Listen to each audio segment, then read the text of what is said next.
politique. Là où les politiques sont, il y a multiplicité des idées. Chaque personne veut apporter sa touche qualitative à la gestion de la chose publique. Ici, il faudrait savoir, nous sommes dans la période post-électorale, où l'ossature du gouvernement, l'ossature institutionnelle doit se définir.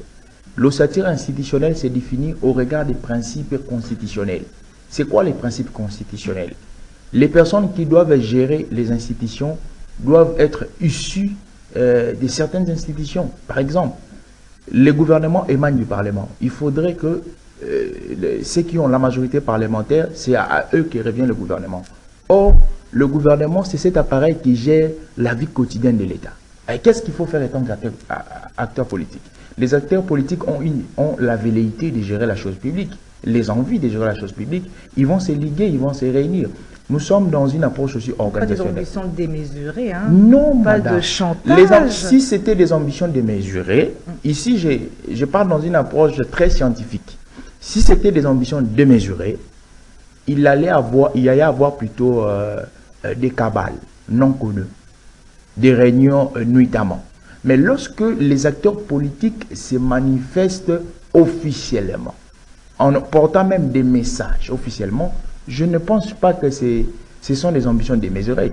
Je pense que ce sont des alternatives que les acteurs politiques se réunissent pour dire que, bon, voilà, au lieu que nous partons en ordre dispersé, comme l'Union sacrée, c'est une méga structure, nous, on va se concilier parce qu'il y a certains partis politiques qui ont obtenu 3 députés, certains qui ont obtenu 4. Alors, pour ne pas encombrer, ce sont des alternatives, hein, nous réfléchissons en hypothèse, pour ne pas encombrer la table de négociation, qu'est-ce qu'on fait?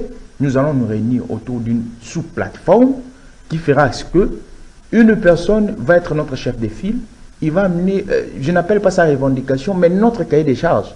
Parce qu'ici, il faudrait être clair. Nous sommes dans un moment où, comme j'ai dit, l'ossature institutionnelle est en train de se configurer. Et il y a certaines personnes qui ont fait une très bonne moisson au regard du combat électoral. Et qu'est-ce qu'il faut faire? Il faudra aller sur la table de négociation. Nous sommes dans un régime démocratique.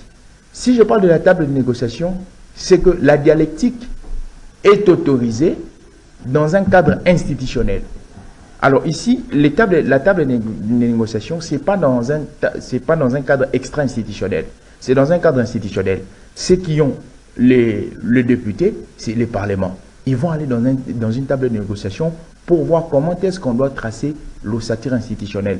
Et l'ossature institutionnelle n'est pas seulement tracée sur, comme nous parlions avec mon ami tantôt là dans les coulisses, dans les niveaux national, mais l'ossature institutionnelle est retracée aussi verticalement. De la même manière, s'établit notre forme de l'État parce que nous avons un État unitaire décentralisé du point de vue national, du point de vue territorial. Parce que vous allez comprendre que l'Union sacrée n'a pas seulement gagné dans les législatives nationales, mais dans les législatives provinciales.